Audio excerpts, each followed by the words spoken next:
Inireklamo ng mga residente sa isang barangay sa Iloilo City ang mga namatay at nangangamoy na isda sa isang fish pond.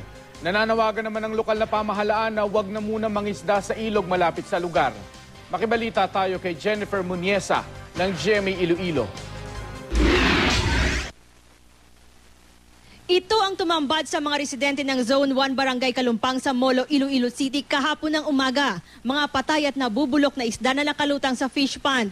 Bago raw nito, napansin ng ilang residente na tila di mapakali ang mga isda. Kita ko nagtumbo na ning ang mga butod-butod niya. Tapos ang tilapia. May gabi matingala? Tingala man ko eh. Inirereklamo ngayon ng mga residente ang masangsang na amoy ng mga nangamatay na isda.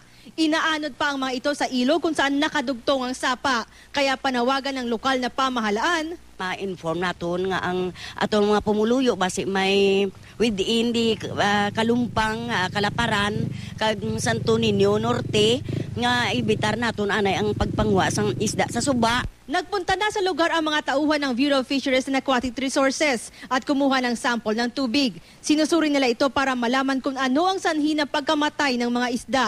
Inaalam naman kung gaano karaming isda ang namatay. Jennifer Muniesa, Nagbabalita, Pilipinas.